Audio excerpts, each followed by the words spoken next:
Hello and welcome back to Soulcreek. We will be continuing where we left off, which, if you recall, is after getting some grave news about a possible breach. A mating troop, was attacked by what is believed to be either Ashlanders or more probable demons. So, yeah. Unfortunately, it seems that Alex's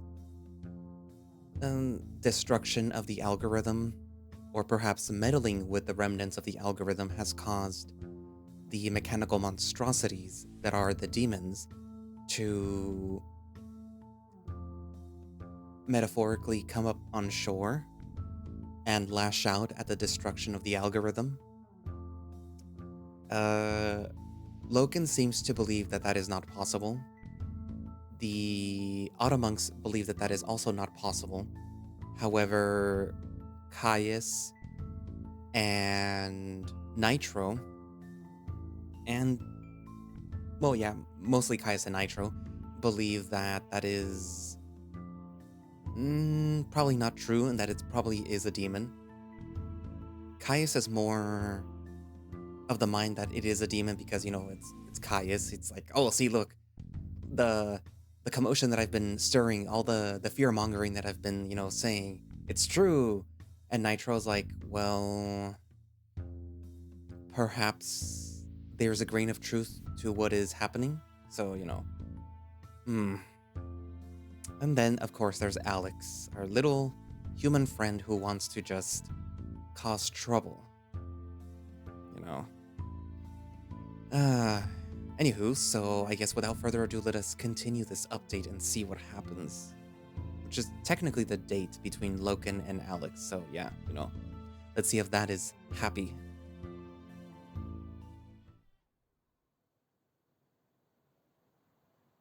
The sun has set. Elila's chill creeps gently into the lodge. In lieu of a fire, Loken's light bulbs buzz quietly as they flood the place with artificial light. While I'm crouched by the fire pit, carefully piling some small pieces of wood and timber for later in the evening, the door opens. Hey, you ready? I am. You are also ready for the date ritual? I smirk. It's not really a ritual. Just relax. It's about us, getting to know each other properly. Okay, Alex, tonight we will not speak of our duties as Blackrunners. We will not speak of the Black Zones or Soulcreek. Right. No talking shop. Just me and you. Shop? Sorry. Weird expression. Just means no talking about business or anything. I smile at him, then shuffle over to the bed and grab my jacket before slinging it over my shoulders. Okay, let us begin. I step towards the door, but Loken abruptly reaches up to his shoulder strap and unbuckles it. With a frown, I watch curiously as he calmly removes his armband, his belt, and before I know it, starts tugging his leggings down. Loken? Mm-hmm. He seems baffled by the strange look that I'm giving him. Did you want to get changed first? I did not. The baffled stare continues. He looks down at himself, then at me. The date ritual has begun? You don't need to be naked. Explain. I just suppress a laugh, shaking my head. Did you think that the Zephyr always dated with nothing on? This is a mating ritual. I am confused. With a comforting smile, I step over and pet his arm. You can stay dressed. Like I said, it's about getting to know each other. Properly. There will be mating? I roll my eyes. Maybe. That usually comes at the end. Okay. With that, he gathers his clothes again and starts putting them back on, nonchalantly. I just quietly snicker. I don't think that I'll ever understand his way of thinking. Can I ask about the stuff that you wear? Hmm? I point to the various accessories on his person, such as the band of cloth around his left bicep.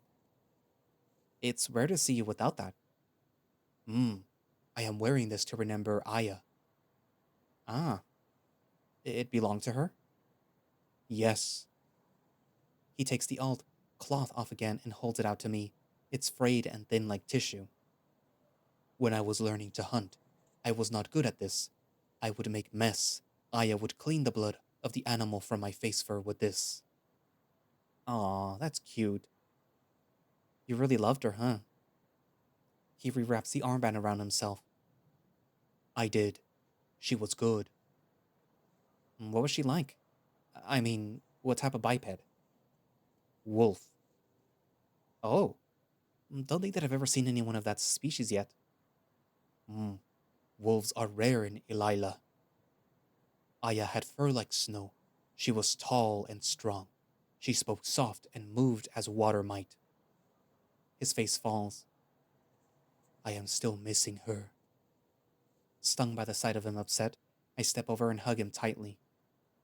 Sorry, we should be talking about happy things. He hums contently, nosing his snout in my head. No, it is okay. It is good to talk about these things. There are sad moments, but there are also happy moments. It is important to remember both of these. Ever the wise hound. I step back again. What about the dagger? You always wear that too. He nods, stepping back and unsheathing the blade. As he holds it out to me, I gingerly take the weapon by the hilt and frown. The blade is broken, leaving it shorter than my hand. What remains of the edge is blunt and useless. I was using this blade only once. I had no choice. It was my first. He sighs. My first killing of another. Oh, I'm sorry. I shouldn't have. The blade was belonging to an Ashlander. They were wanting my salvage. They were mistaken to think that I was easily beaten. I pass the blade back. He returns it to its sheath. Why keep it? As a Blackrunner, I am frequently in danger. It is a reminder that I must be careful. I must defend myself. If I must kill, that is my path. If I had not done so this first time, I would not have lived. I reach up and ruffle his chest fur. See, I'm already learning more about you. Hmm. Will we now go out? Yeah. Did you decide where we're going? I did. It is a surprise. You will not know where we are going until we get there. Is it the hot springs? I chuckle happily. I had a feeling. But his face falls, much to my dismay. Hey, what's wrong? This was not a good surprise. I am sorry. What? No, no. It's. Aw, Loken. I just hug him again, determined to reassure the sensitive hound. You're so sweet. Hot Springs is a great idea. The best. It's where we first connected. Just a little bit. It's our place. I only asked because that's where I was hoping you'd choose. Okay? You are certain? I have not ruined the date ritual? Damn it. His insecurities hit me so hard. I wish that I could fight them away for him. Of course not. It's perfect. To my relief, his tail starts to wag. Then you are okay with this place I have chosen. Taking his paw into both hands, I let my fingers press gently into his pads. You knew exactly what I'd love the most. Okay. He gently guides me by the shoulder towards the exit. Come, the Zephyr ritual date will now begin. On the way out, he turns off the lights, then pulls the door open for us. His tail is wagging madly. He seems really excited about this. That makes two of us. It's chilly. Somehow, the lungful of Elila's cold night breath doesn't hit me in the same way that it did just over a week ago. I know that I don't even need to breathe, but I have to admit, the air is nice out here. I pause for a moment, gaze traveling skyward. Besides me, Loken's ears twitch. Alex? I point upwards. It's beautiful. He seems confused for a moment, joining my side and following my eye line up. Mmm, stars. I just keep forgetting how pretty Elila is. There were no stars for Zephyr? Alex? Our cities were big, bright. They blocked out the night. Besides, people didn't care. You've seen our cities. They strangled all this. I gestured to the silhouetted peaks jutting up into the skyline. Not many people got out to see this. So many of us were born and died in the same place. This is not good? I huff, amused. Though it's not really funny, it's sad. He doesn't see serenity in this. It's just typical for him. Nothing unusual. An all too familiar beauty. What does that say about my people? About me? All Zephyr ruins lie within the Black Zones. The places that we live the most. Places now covered in darkness. Maybe there's something in that. Loken's chest rumbles and he pulls me next to him, curling an arm around my shoulder. You are knowing the names of these stars? He seems eager to distract me from the thought. No, I don't think that I recognize anything. Even if I did, the names would all be different. Then I will teach you these new names one day. I rub my cheek against his fur. Let's get going. Yes, come. He pats my shoulder, releasing me and letting me walk alongside the starlit valley towards the hot springs. We're silent on the way. His heavy footsteps thud on the grass beside me. Though he remains close, he avoids contact. Stepping closer, I slip my hand into his paw and clutch his fingers as we walk. Loken frowns at me, perplexed. I just grin. It's a Zephyr thing. The touching of fingers? Holding hands. It means I like you. Mmm. Only. Your hands are bigger than mine. He closes his grip lightly, nestling my smaller hand between his paw pads. The Zephyr were strange. You don't like it? No, I. His chest heaves a happy growl. I do like this holding of hands. It is good. We carry on walking, in comfortable silence. The mood already feels different. It's odd acknowledging that our relationship might be more than just mentor and acolyte with benefits. It does make me wonder, how would he have ever gotten physically close if I had not woken up on the eve of the indulgence? Maybe he just wanted someone, anyone to be with on that sacred occasion? No. No, he had Orion, didn't he? If it wasn't me, it would have been him. Even pondering the thought proves that despite all that we've been through and the short time that we've known each other, we're still strangers. Tonight is about rectifying that. Do you prefer rain or snow? His pace slows. We're still holding hands, but he twists his head and frowns deeply. Explain? Rain or snow? I am confused. Just wondering. The rain or snow was important to the Zephyr? I laugh. I just. I have random thoughts sometimes. They don't always make sense. It's small talk. Hmm. It is because I do not think about these small things. Others do. They say that I am strange for not understanding. They say that. But I just asked if you prefer rain or snow. I mean, it is a pointless question. Which of us is really strange here? You are a strange human. And proud of it. Alex, tell me if you prefer when it is raining or when it is snowing. I ponder the thought for a moment. I don't know, actually. It's been dry ever since I woke up. I. I don't. My pace slows to a stop. Loken peers at me, concerned. Alex? I don't remember the rain. Or the snow. Alex, tonight is about being happy. Only this and nothing more. He turns to me, cupping my chin and lifting my gaze up to his. It is as I said. We will not discuss things that are not making us happy. You are here with me. Hm, I'm okay. Really. I guess I'll decide when I see an island winter for myself. Okay. His huge paw slowly encloses my hand again, and he tugs me back alongside with him. The hot springs are different at night, glittering in the cold glow of the moon. The churning and bubbling waters seem even more serene. A wave of hot, humid air bathes my face as we get closer, blasting the chill of the night away. I inhale, breathing it in deep. There's nothing more soothing to the soul. Alex, come. Still holding my hand in his, he pulls me closer to the water. Are we getting in? He shakes his head, then points at my feet.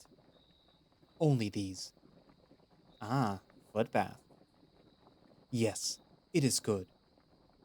I grin, reaching down to unbuckle my primitive boots. Guessing your feet get pretty sore after a day of charging through the black zones? No, I do not feel pain there. Do you feel anything there? No. Is that a canine thing? It is depending on the feet. I notice some people wear shoes, some don't. There are many differences. No two bipeds are the same. Loken hoists his leggings up to his knees, then tries to kneel down to sit at the pool's edge. As he does so, he whines in pain, clutching his side. I rush over. Easy. Here. I try to prop him under my arm, but he pushes me away. No. Loken. The stubborn husky bares his teeth at me. I just scowl. Ugh. Sometimes you just need to accept that you're hurt and take it easy. Mm-hmm. For now, I respect his boundaries and let him struggle down to the ground. He plops his butt on the stone and dips his feet into the moonlit spring. Immediately, his stiff expression melts into one of comfort. Maybe you should get in. Might do your muscles good if you're in pain. Tomorrow morning I will do this. You will be in the black zone. There will be time. Clearly not wishing to dwell on it, he gestures to the rocks beside him, tail swiping absent-mindedly at his back. I kick off my footwear and join him, shuffling closer to his side as he tucks his arm around my shoulders. When my feet hit the water, the stinging heat draws a slight hiss of pain. I quickly adjust, though. It is nice. My eyes drift down to the dark pool below us, scattered moonlight flickering across the bubbling water. The night air is pleasantly still. The warmth of the water smothers us gently like a soothing glow against the chill. I sink into Logan's hold, my head falling gently into his chest. He rumbles like happy thunder, and his paws splay out on my shoulders. And for the longest time, we just stay there. He stares thoughtlessly at the crystal waters before us.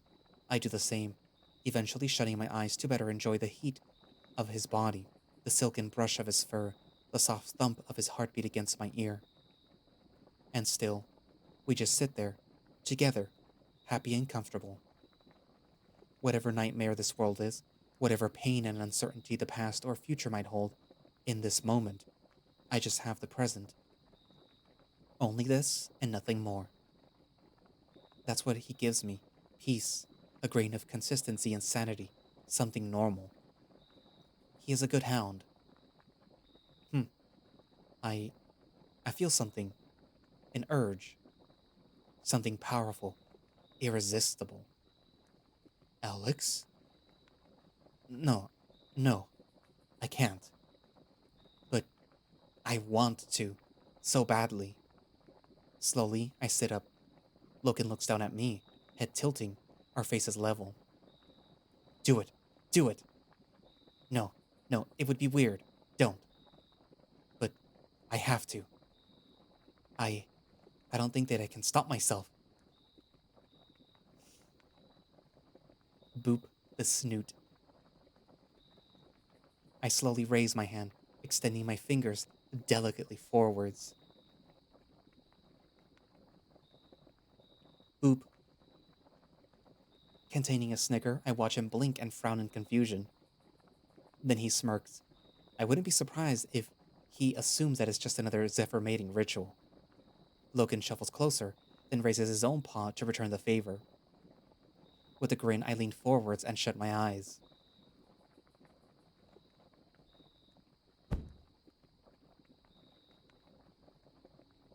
Hmm. I don't think Loken understands the concept of a snoot boops. Smirking ear to ear, I fondly take his paw by the fingers and pull it from my face, wrapping it into a gentle fist and kissing it. I'll always cherish his little odd quirks. I couldn't imagine nor want him to be any different. You're adorable. I am thinking it is you doing this. I put his arm back around my shoulder, nestling once more into his side. Humans are strange. But this is good. I am wanting to be closer to you. I puff out my cheeks, shrugging. I just realized how one-sided this getting to know each other thing is. It's not like I can remember much. And what I can remember is... Alex, do not think of these things that will cause you pain. I am knowing that you well enough already. You are a good human. I blush. You're a curious creature, you know that? You are finding me interesting? Then tell me what things you would like to know. Oh, where to begin? Can I ask about your family? Family? You once told me that you had, what, 13 sisters? And you know your mother? This is true. I was meeting her after becoming a Blackrunner. Oh, she wasn't around when you were a kid? No, this is normal. She was leaving the Draconi to train with the Razorback clan. She would later become a great healer and then a shaman. She would stay with the Razorback clan. She is still there. She has many other children. Does that, make you sad? Explain? That she left you? Loken looks baffled. It does not. Mother is a friend now. I visit the clan on Blackrunner business. She was treating my wounds this time. Later, she would teach me these same skills. I look out at the springs, pondering the thought. Alex? Nothing. It's cute. I'm glad that you know her. It's just... different. The Zephyr didn't really do that. They would not befriend their parents? I mean, parents wouldn't leave their kids, generally. Families stuck together. In Elila they do not. The clan is family. Only this and nothing more. Incidentally, running into your parents must feel more like meeting an old acquaintance from an odd job. The affliction really killed the concept of a biological family. These things were different for the Zephyr. I shrug. There were a lot of different customs and cultures. We didn't have the affliction or the black zones. Everyone did things differently. His muzzle turns thoughtfully up towards the water. I watch him for a moment, listening to the gentle slosh of water as he sways his huge feet beneath the surface. Feeling playful, I scooch closer and rub my own feet against his. Small feet.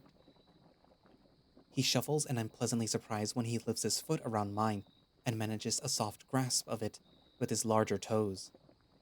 It's no wonder you're so fast. Loken grins, ears flickering. Alex, I will ask you a question. Oh yeah? Tell me if... It is pointless question. You will judge me. I like pointless questions. What's in your mind? Okay. I am wanting to know if you are preferring when it is day or when it is night. Day or night? That's a tough one. I asked a good question?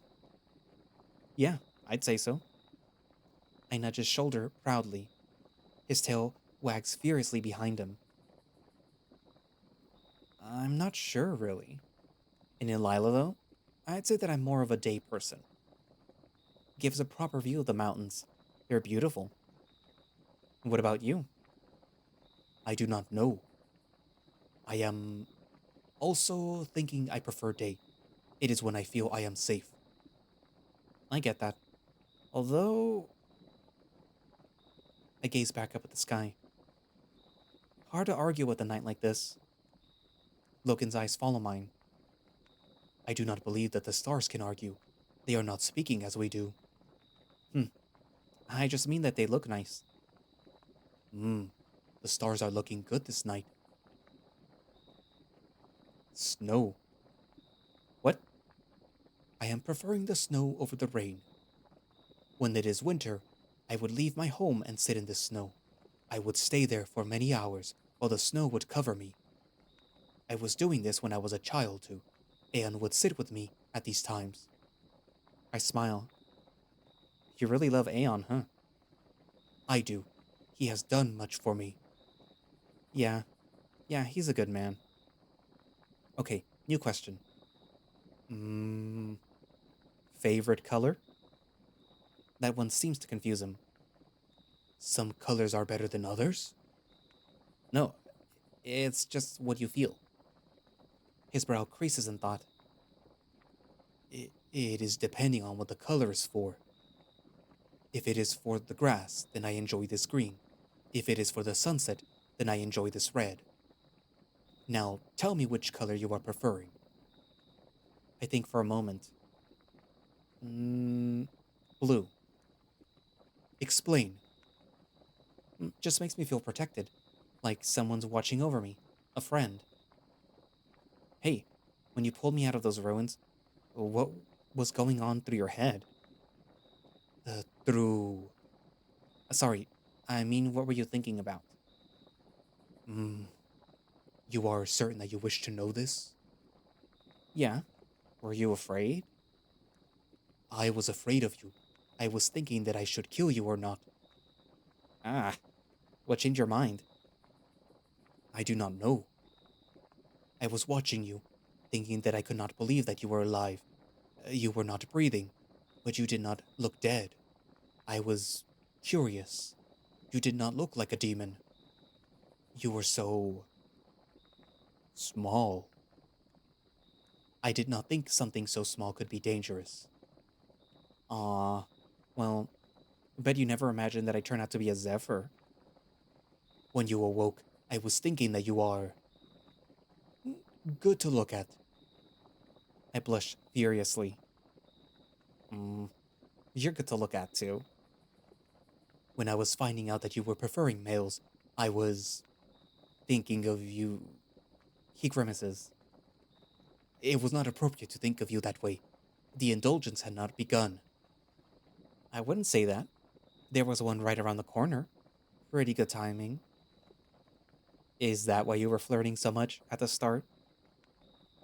Hmm. I was thinking if I did not do this, you would find another at the indulgence. I would have been alone. Again. I pet his arm. That was never going to happen.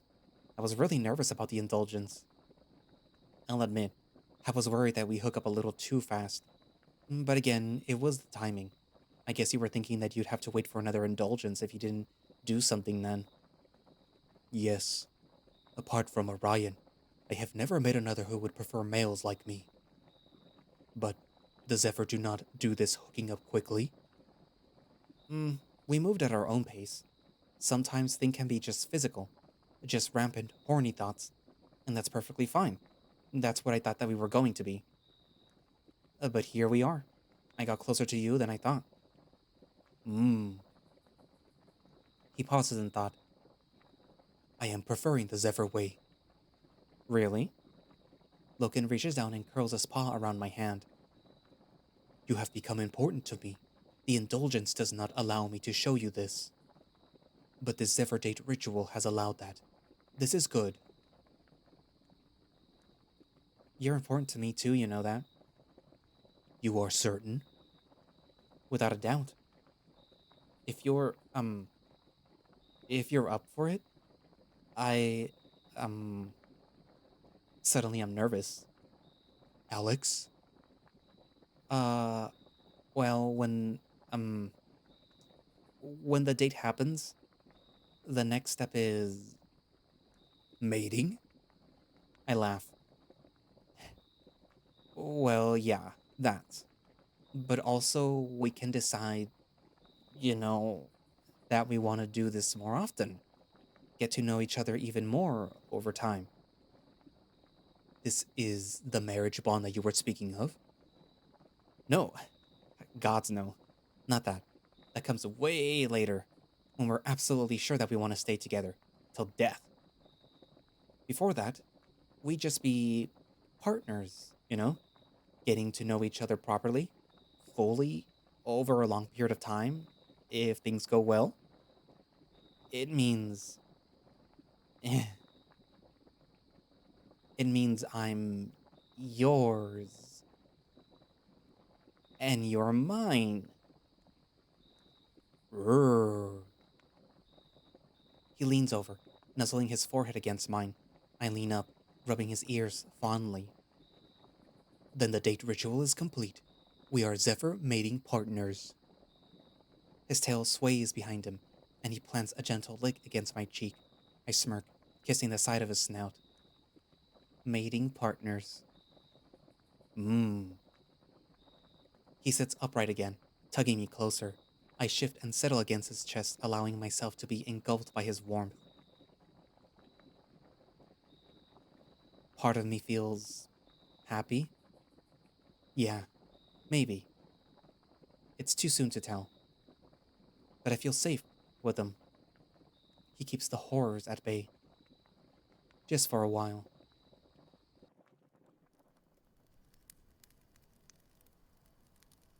As the fire flickers to light, Loken settles down beside me to bathe in the soft heat. He warily unbuckles his chest strap, loosening his leggings and tugging me into his side. We will always do this. Sit by the fire? Yes, it is far better than doing this alone. His watch turns to the flames, eyes gently lolling shut. I pull his arm tighter around me, placing his paw into my lap and beginning my usual routine of playfully massaging the pads of his palms and fingers. His tail sways in delight, but I detect a hint of a growl emanating from his chest. He seems comfortably tense. His muzzle turns to my neck, his black nose tickling my skin as he inhales deeply. I smirk, able to read the intention pretty well. It's easy enough to tell when he's horny.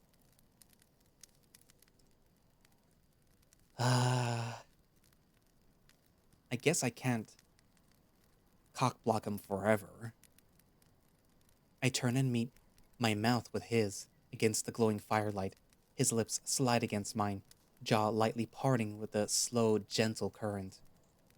As we kiss, I place my hands on his chest, fingers splaying over fur before gliding slowly downwards. My fingers pass the dip of his belly button, his abs twitching at the teasing touch before slipping into his abdomen. Loken growls, baring his teeth against my cheek, having figured out my intended destination. When I finally reach the prize of his loincloth and slip my fingers between the fabric of his rougher, fluffy fur, I find him already hard and twitching for attention. Loken grabs my wrist, guiding it to below the cloth of his swollen length, where the burning flesh is already slick with. On the night of the indulgence, we sat in front of the fire. You would like to know what I was thinking about? I shiver. Huh? Loken shuffles, tugging his loincloth free. His crawls into my belly, smearing across it as he reaches around to grasp my backside, claws digging in. I was thinking. He pulls at my leggings, yanking them down to leave me exposed against him. That I would like to fuck you. You would turn and present. And I would fuck you that very night. Then I would take you home and fuck you again. This is what I wanted. He licks my neck, then presses his snarling muzzle into my cheek. This is what I want now, little human. You will turn and present, and I will fuck you now. Caught between caution and arousal, I gulp and look down at the tool stabbing at my belly. Well, I hope Bite can keep me in one piece, or it looks like I won't be walking for a week. Playing into his dominant act, I sit up on my knees and bump noses with the growling hound. That's what the big alpha hound wants. Hmm. Yes. And this is what the little human wants too. But you will not say this is what you want. You will show me. God, where the hell did he learn to be so bossy? Not that I'm complaining. Look at me, more than happy to comply. With a teasing grin, I shuffle around and turn my back to him. And straight away, Loken sits up and grabs me by the waist, yanking me back into him. That, wow. That was amazing. Rrr. He licks my bitten shoulder again. I flinch. The skin is overly sensitive. There is pain? Oh, yeah. Yeah. But worth it. Okay. So, we just like wait? Yes. All right. Resigning to our situation, I just smirk and tuck myself back into his chest. His head continues to rest atop mine. His gentle hold of me tightens. Thank you, Loken. That was amazing. You're such a good hound. Loken? Seriously? You're asleep? Drowsy mutt. He's completely spent. I reach my hand up and scratch his ears. He whines sleepily. Happy despite the odd physical sensation, I settle back and watch the fire.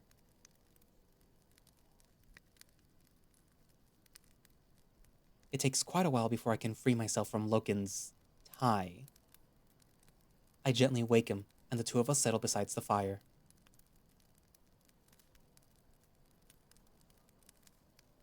I'm coddled comfortably into his side, once again massaging the pads of his paws. He seems to like it. Loken drinks from a cup of cold water. Every now and then he offers me an awkward glance, as though he's nervous about something.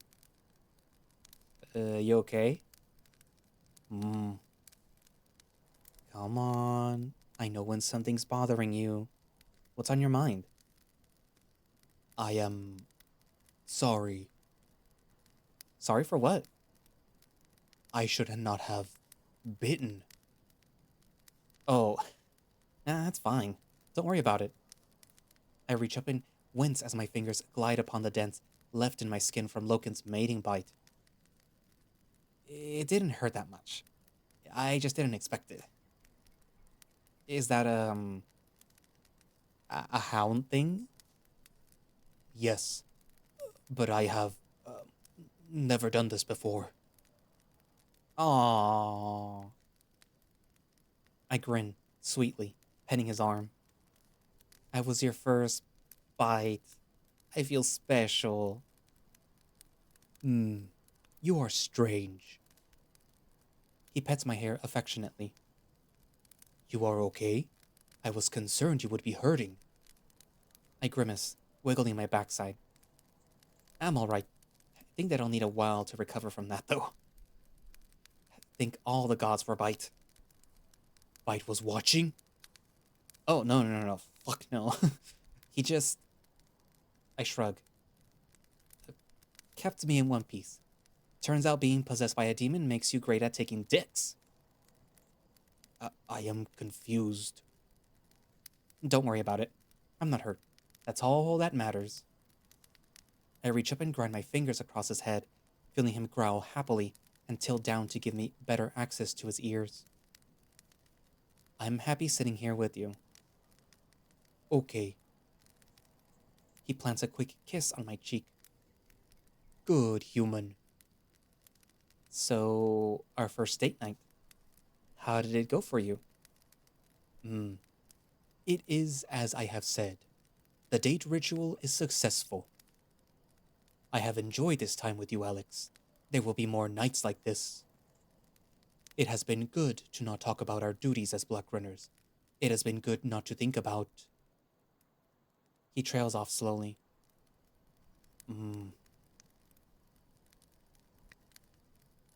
How, How do you think Nitro's getting on? He is swift. He will arrive at the Riptide lands quickly. What do you think he'll find? I do not know. It can't be a real breach, can it? It just can't. It's never happened before. You said it would mean everything that we know is wrong. Yes. He sighs heavily. Sensing his mood, I change the topic. So, I'm off to the Black Zone tomorrow. By myself. Yes. You will be okay. Yeah, I think so. I'll admit I'm a little nervous. Last time that we went into the Black Zones, things didn't go too well. Perhaps. But this time, they will be different. You are not seeking the algorithm. You are only searching for salvage. Yeah, Bite and I can handle that. Dravonia said, Bleakstone is a good place to go. What should I expect? It is a Zephyr town.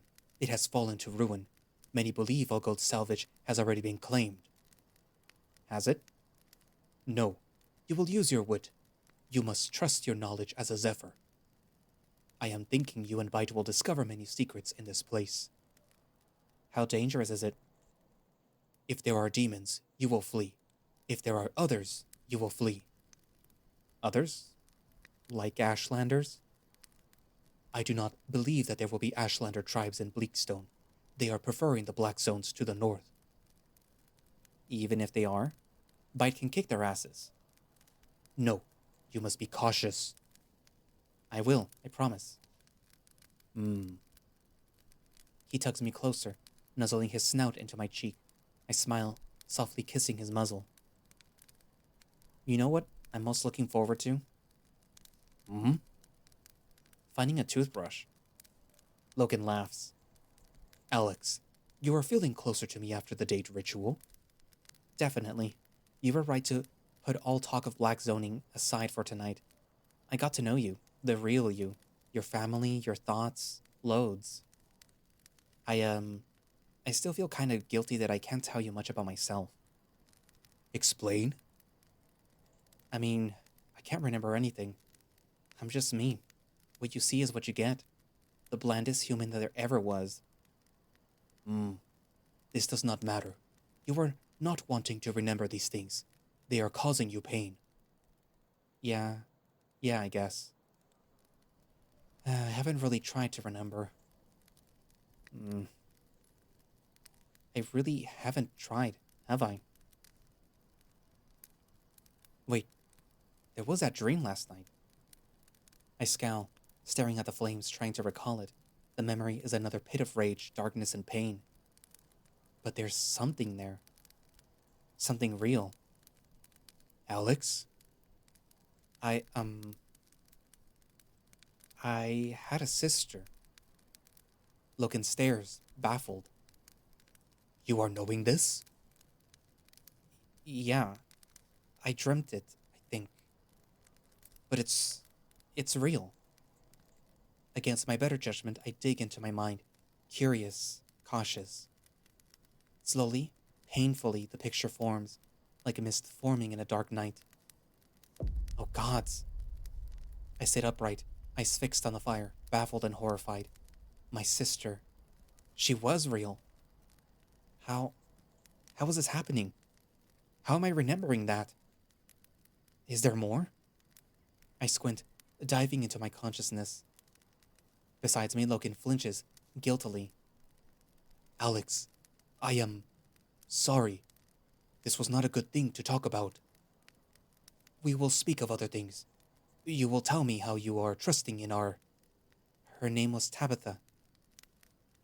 I... For a moment, I forget that Loken is there. Something is happening in my mind. I don't understand. I do have memories. Real memories. How? I used to call her my little fox because she was smart. Very smart. I smile. It's a good memory. Gods. Then I start laughing weakly. It hurts. We were really close. Really close. My father wasn't there much, so I looked after her. My mom was... Loken is silent, watching. She died. Then I feel it. The wound in my heart, left when my mother passed. It was there, the whole time. The emotions built, a heat growing in my face. My vision blurs with tears. She was gone when Tabby was 3. Dad was crushed. So was Tabby. So I looked after her. Walked her to school, helped her with homework, made her lunches. She liked ham sandwiches, but not too much ham. Gods no. 2 layers thick, and I'd get an earful. I laughed again. Remembering all this brings the most overwhelming joy and pain. Then, Dad remarried. Our stepmom she was nice. We got on. Tabby liked her. And when her half-brother was born, she was all over him. She kept making him ham sandwiches. There was one waiting for him on the table the day that Dad brought him home. 2 layers thick. Now the tears are falling from my face. I open my mouth to continue. But there are no more memories left. My face falls in horror. Heartbreak. That's it? That's all there is? No. Please. Let there be more. I shut my eyes and desperately scour my mind. Thrash at my memories and claw at my thoughts. But I've reached the bottom. There's no more. Just darkness. I open my eyes again. I don't remember their faces. The cavity torn from my chest burns. I miss them. The emotions take me, utterly. My face falls into my hands and I weep. I miss all of them. They're gone. They were murdered. And I'm stuck here. She suffered and I couldn't save her. I tried. I tried so fucking hard. I failed. I'm so fucking useless.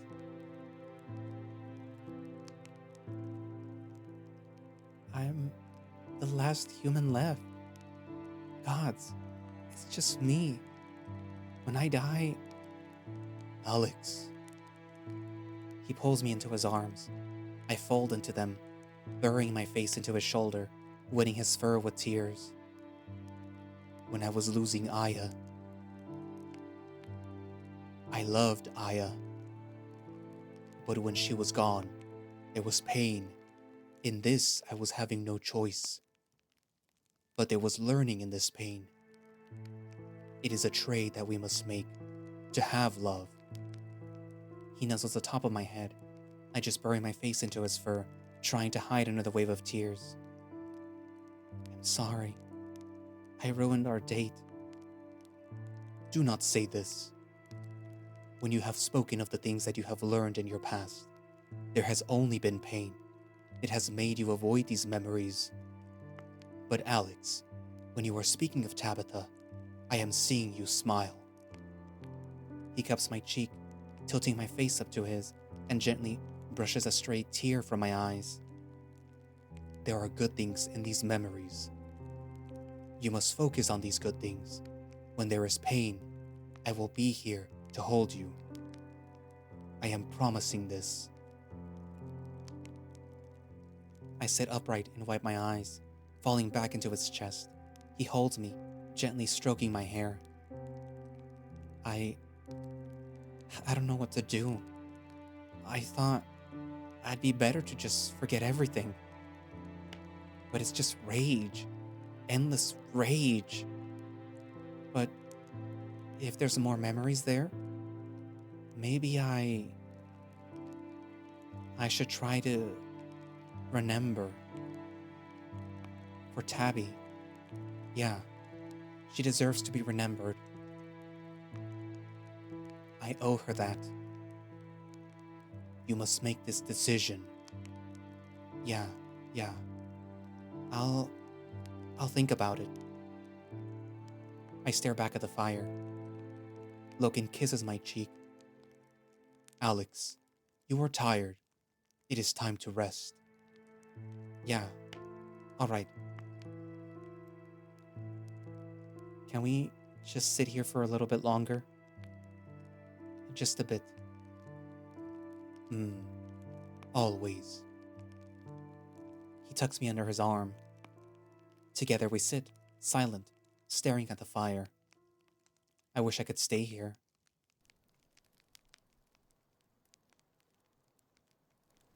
For some reason, it feels like the last time.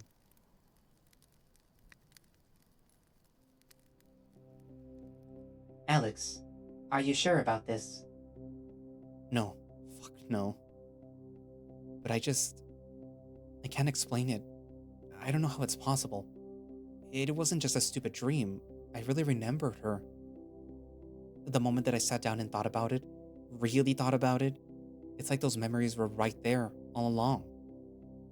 How is that possible? I'm not sure. They could have been restored somehow. It might be something Glitch did. Why would he have put those memories back? He wanted to torture me, but those were good memories. Those residual memories might have broken through along with the bad ones, if they were strong enough. A side effect, perhaps. Alex, you were so sure that you wanted your memories locked away. If I dig them out again, there's no going back. I know it'll hurt, but Loken's right. Nitro's right. I can't keep going on like this. I keep having these thoughts. There's all this rage, and I don't think that I can control it. All this horror, this pain. But now I know that there's good there, too. Lots of it. Alex? I just want to see their faces.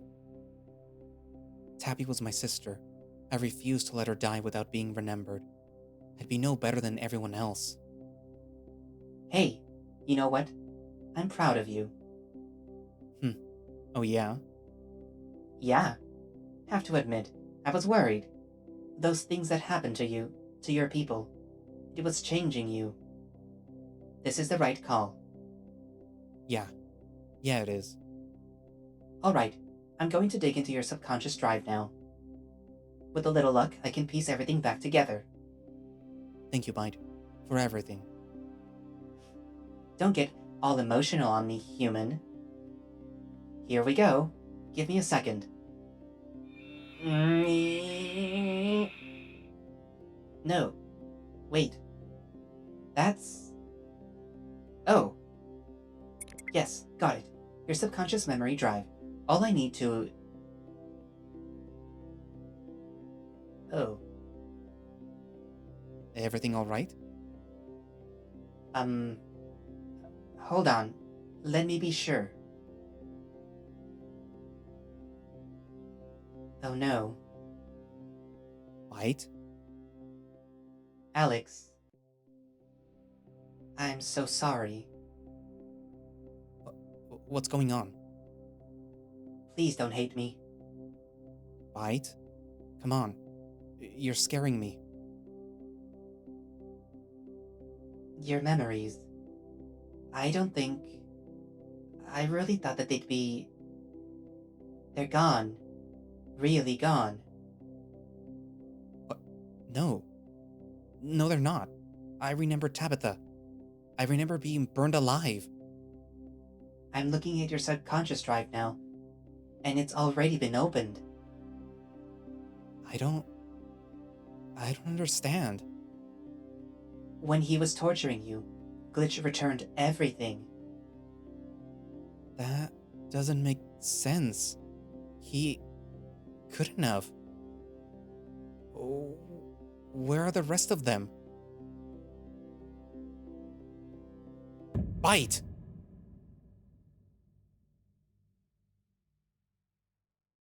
Where are my memories? The thing is, it looks like they were archived before you went into hibernation. All those centuries, Alex, they've decayed. There's nothing else left. But no. I remember Tabitha. Your strongest memories survived, but even they've been worn down. They might not even be accurate. Everything you remember now is all that's left. Alex, I'm so sorry. So, that's it? There's nothing left? Nothing?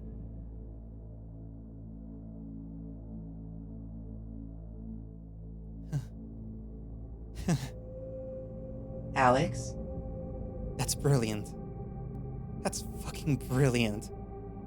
Oh, you know what? I bet he knew. Glitch knew that tiny bit of happiness was right there. A little drip of hope, salt for the wound. A glimpse of relief I'll never get. Why? Haven't I suffered enough? Haven't we been tortured enough? Alex? Not enough to kill my family? Burn me alive? Massacre my entire race and leave me alone in this place? With them? They don't even have the decency to remember what they did. I'll kill them. I'll burn this place down. Alex!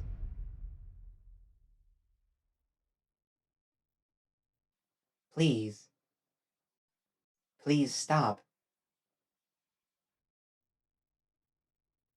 I'm with you, every step of the way. You'll never be alone. I swear, I'll never let anyone hurt you again. But you need to calm down. God's bite. That's it. That's fucking it. I can't grieve. I can't move on. You will. Give it time, Alex. I wish everyone would stop fucking saying that. But it's the truth. There is no other way to say it. What happened to you was unforgivable. I see how badly you want revenge. I really do. But think. Just think for a second. How would that heal you? All that it'll do is bring more pain. Not just to you. To everyone. You've gained so much here. Loken, Aeyon, Taki, Nitro, Dravonia, Mylo, and me. Just give yourself time. You're not alone. We need you. I need you. Please. Rage is an old friend. Do you really want to turn out like Caius? No. I want to be... I don't know. I don't know what I want. I don't know who I am.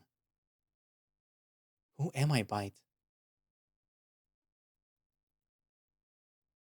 You're my friend. I love you, Bite. Ugh, sentiment. Listen, I still don't know what emotions are. But I know that I am loyal to you, and nothing will ever change that. So, if that's love, yeah, I love you too. We're gonna fix this, Bite. Set this place straight. We'll find out where you came from. We'll find out what's really going on. I promise. I'll settle for knowing where we're both safe and happy. Time to rest up, human. It's just you and me and the Black Zones tomorrow. They'll never see us coming. Damn right. Good night, buddy. Sleep well.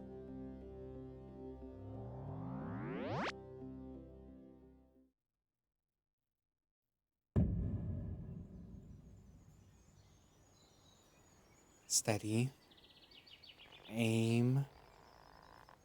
And the arrow plucks onto the ground. It barely moves more than a few meters. I look up at the trees. The mushrooms hanging off it are my target. Try again. Steady. Aim. The arrow goes nowhere again. Just keep trying. I can't give up. Everyone's watching. Every single human. My whole family. Tabitha. Do you really want to turn out like Caius? No. I want to be better. Steady. Aim. All those centuries, Alex. They decayed. There's nothing else left. The trees coil and twist in mockery. The mushrooms are gone. Instead, I see their faces. The dogs that burned me. Aim. The arrow hits the ground. They laugh. The real Alex would risk everything for revenge. Let's slaughter them together. The real Alex doesn't need you. Gods. The smell. The gasoline. I pluck back another arrow, but the bow shatters in my grasp. Don't bother. You're too weak. Gods, shut up. Shut the fuck up. I swear I'll kill you. Your rage made you strong. You achieved so much. This is what you are without it. Pathetic. Weak. You should have listened to me. You're going to be beautiful. Damn it. Just breathe. Take it easy. Calm.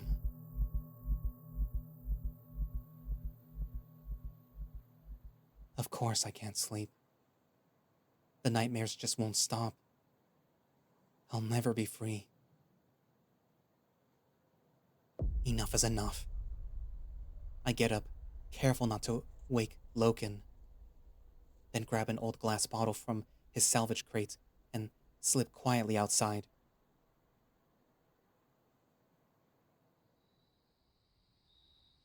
I've been pacing for a while. My thoughts are strangled. All I can do is rip furiously into my memories, tearing them apart in hopes of finding something more. Please. Just let me see their faces. I stop pacing. I clawed my face desperately, hoping that the pain will somehow grant some unseen focus. But there's nothing. Damn it. No. Tabby, where are you? Where are you? My desperate yearning to protect her, watch her grow, see her become everything that she was meant to be. But she's just gone? My fist clenched furiously. I started pacing again, this time with gritted teeth and barely controlled breaths. Wasn't it enough? I spun wildly and faced the dark mountains beyond, the black zone. Wasn't it? Everything you did to me, to all of us, and you still weren't satisfied? The black zones don't reply. What more do you want? Please. I clutch my face again, eyes welling with tears. I don't want this. I don't want to be like this. Just let me see their faces. They're my family. Please. The black zones are silent. Please. You want my blood too? You want my tears? My flesh? Just tell me why. Why me? Why is this fair? You'll never stop, will you? What next? Take Loken from me? Fight? No. You're done. Hear me? Done. Just stop. Stop. Let me have peace. It's all I want. Peace. I stare out at the black zones. I'm begging you. Please. The black zones are silent. Hmm. Fine. Rage it is then. I'm shaking, twitching. Take a breath, Alex. Focus. They're not in control. I am. Looking down at the glass bottle in my hand, I start pacing further away from Loken's home. Under the still night, I find better solitude within the darkened forest. There, among the thick tree trunks, I see a thick boulder almost the size of Aeon's vehicle protruding from the ground. I can't imagine how it got there. Delicately, I place the glass bottle on top of it, then take 10 generous paces backwards. For a moment, I stare forwards at the bottle that I've placed and the boulder it sits on. Then I shut my eyes.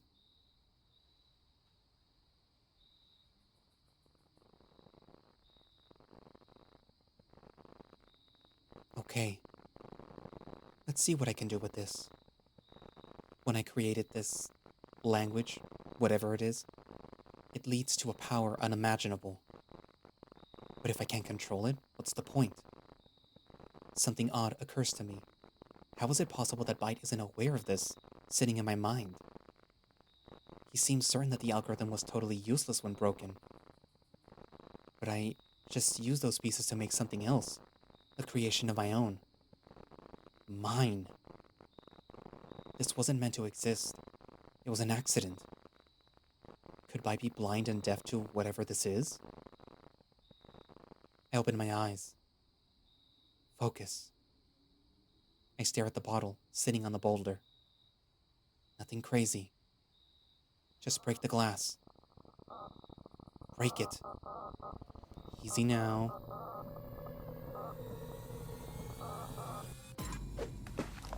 Ah! An explosive force blasts me from my feet, and I'm thrown backwards, crashing to the ground with a crunch.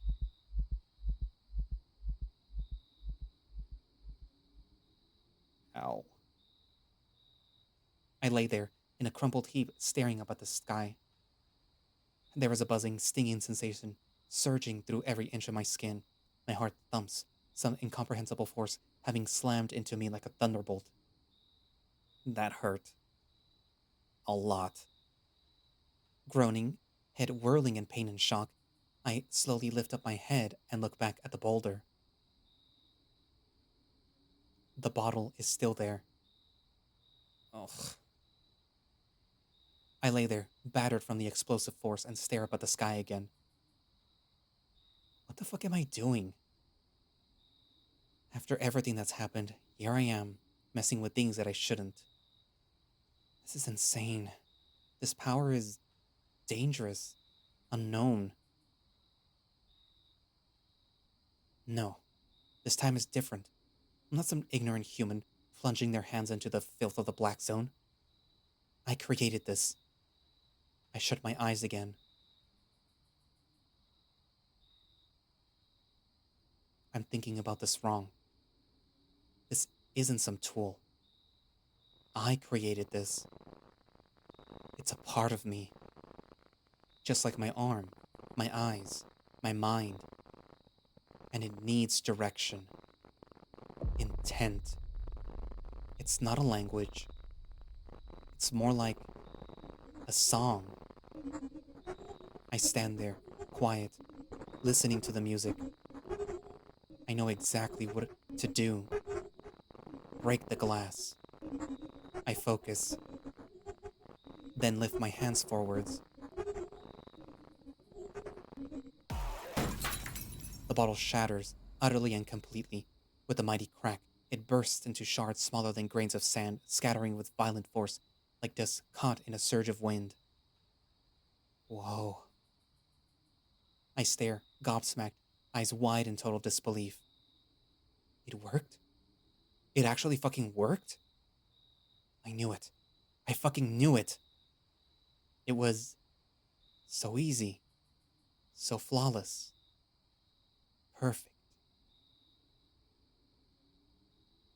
I stare at the boulder, an immovable object anchored in the world itself, beyond the strength of any to move. I raise my hand, as if I intend to grip it from far away, and smile. Break. It shatters into stone and debris. I flinch, shutting my eyes as I'm showered with dust and fragments of broken rock. When I look back, the boulder lies dead, splintered into dozens of pieces. Mist rises from the carcass of stone. An unnatural heat, powerful and indescribable, radiates from the remains.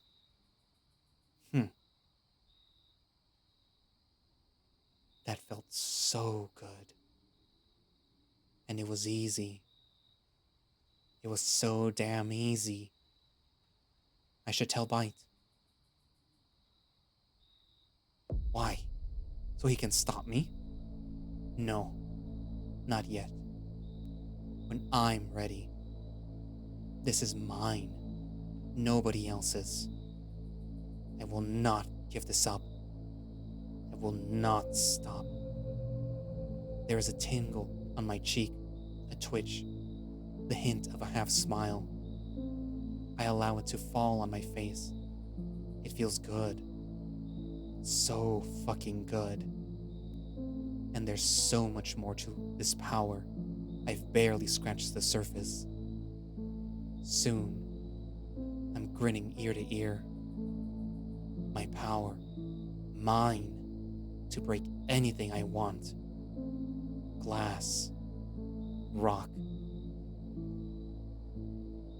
bone. Everything.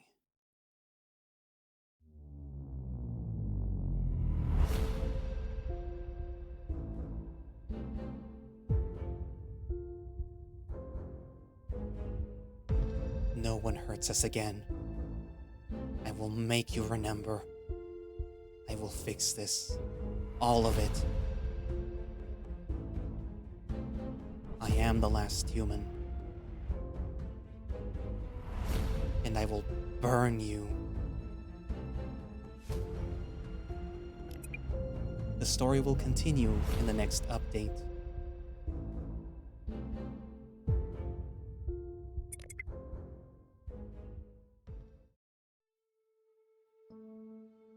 Ah, Alex, Alex, Alex.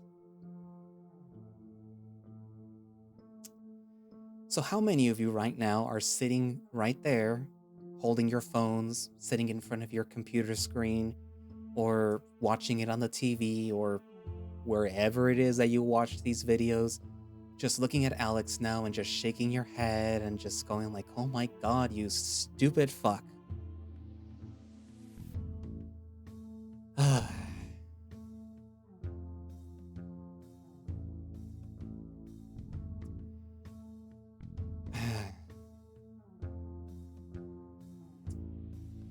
I mean, I almost don't even know what to say because, I mean, he's just displaying incredible amounts of arrogance and just...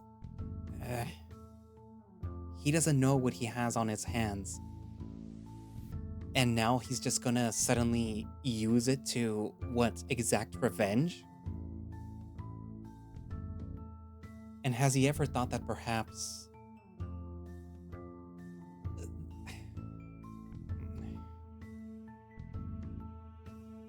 what is the revenge going to be directed at? Is it going to be directed at the Black Zones? Or is it going to be directed at all the other bipeds? Because although he doesn't have any memories of his family, he knows he had a family. He just doesn't remember much past what he remembered with the Tabitha memory. But, like, he doesn't know more than that. It is entirely possible that Glitch decided that, oh, none of these good memories are of use to me. The only thing that is of use to me is the anger and the hate that he felt when he was being turned into Kentucky Fried Chicken. So it is entirely possible that Glitch could have just deleted or hidden away the memories that were good, the memories of his sister, the memories of his family, and perhaps memories of other bipeds that Alex was friends with, that he might have called also family, might have also loved, because we don't know who Alex was, we don't know anything past the trauma that Alex suffered when he was turned into extra crispy human chicken.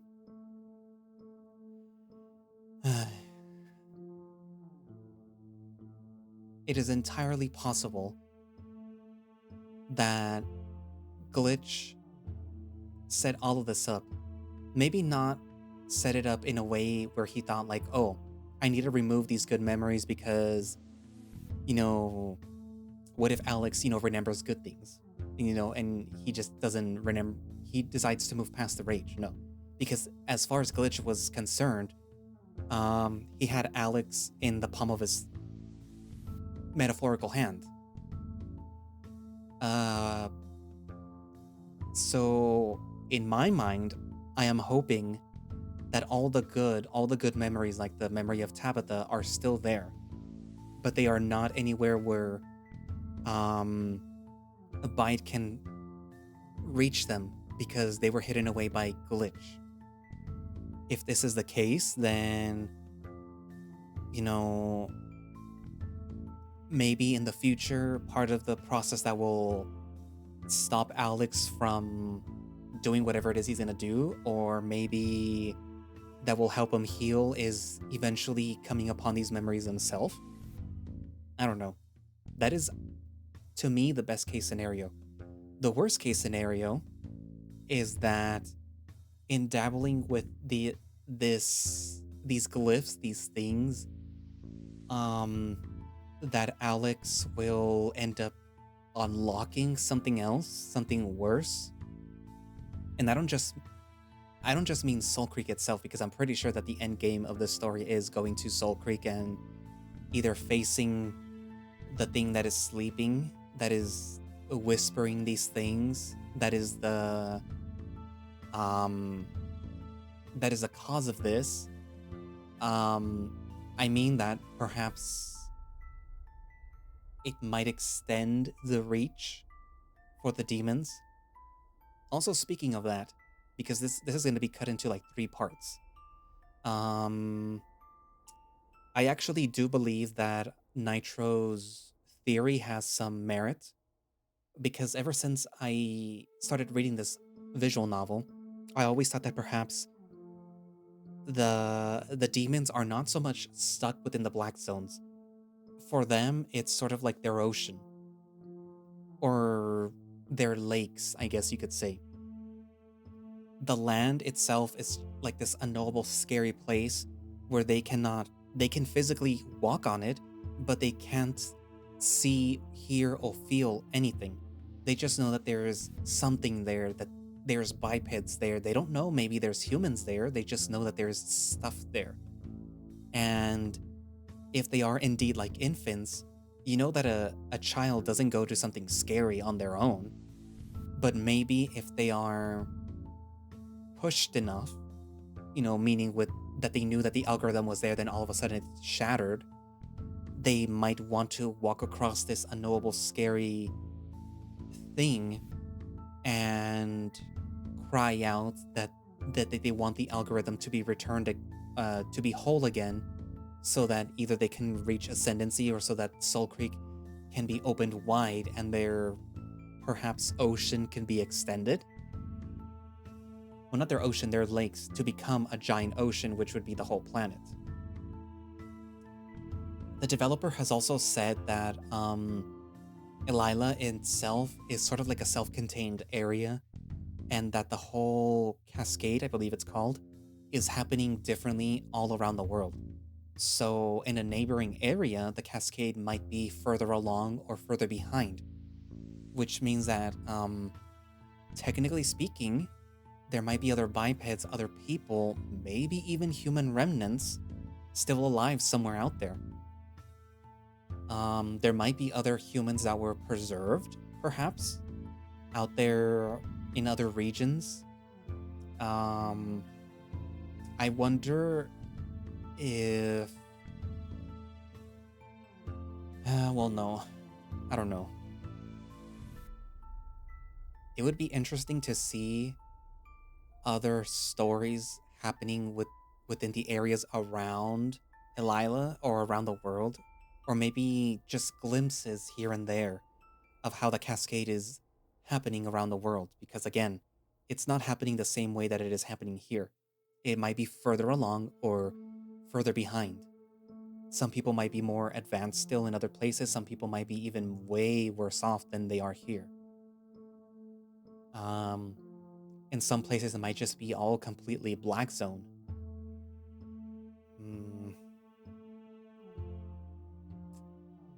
But Alex, you done fucked up. Well, you're gonna fuck up even more, probably. I remember that there was a comment in one of the developers' Twitter, because he has the, what is it called? Retro Spring, where you can send them questions and then they'll answer it on Twitter. And I also have one of those. I might link it. I might link it in my about page here on YouTube in case you want to send questions. Actually, yeah, I'll do that. So if you're at this point in the video, and I'll probably announce it later on too for the community, I'll link that down in my about, which is on YouTube. And if you sign up for the Retro Spring there, you'll see when I answer. Or you can follow me there and you'll see my answers and questions. Anyways, but somebody had said like that at this point in the story, this is where they are most divorced from the protagonist, meaning that they are not at all aligned with the protagonist at all, that they do not feel at all any way, shape, or form like they are not on any level with the protagonist. And the developer was like, yep, bad human.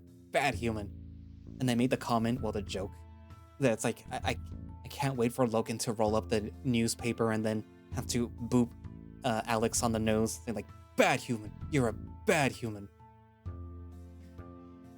But yes, I foresee, and I hope that this will not happen, but I kind of foresee that perhaps Alex's actions will have really bad ramifications for perhaps the Draconi village. It might lead to his isolation and maybe Loken's isolation, because Loken isn't gonna, just leave him alone. Even if he does something bad, I'm pretty sure that Loken's gonna want to stick by him. And we did already reach the middle of the story. We're like progressing through the story now. So I don't know. Something has to happen. And I do not foresee it being a good thing. Anywho, so, what are your thoughts? Write it down in the description. And thank you all for watching/listening. If you would like to play Soulcreek yourself, you can do so by going down into the link in the description for the creator's Twitter page, which should have a direct link for the HIO page for Soulcreek, or you can just go to HIO and download it yourself. Obviously, I cannot link this one for obvious reasons. And I will also be linking down their method of support. I think they have a Patreon. I'm pretty sure they have one. Which should get you early access to builds of Soulcreek. So, you would be able to find out what's going on with Alex way before everyone else does. Anyway, so yeah. Also, again, reiterating, the creator does have a retro spring, so if you want to ask them something, or even if it's a silly little question, then you can do so. And I will also be linking mine down there too, but also in the About Me section for YouTube, for my page. So yeah. If you don't have Twitter, because that's where the answers normally get posted to, just sign up for Retro Spring there, and then just follow the person that you're going to ask a question so that you can see when they answer. Anyways, but yeah, so I guess that's it for now, and I will see you guys in the next video. Bye-bye.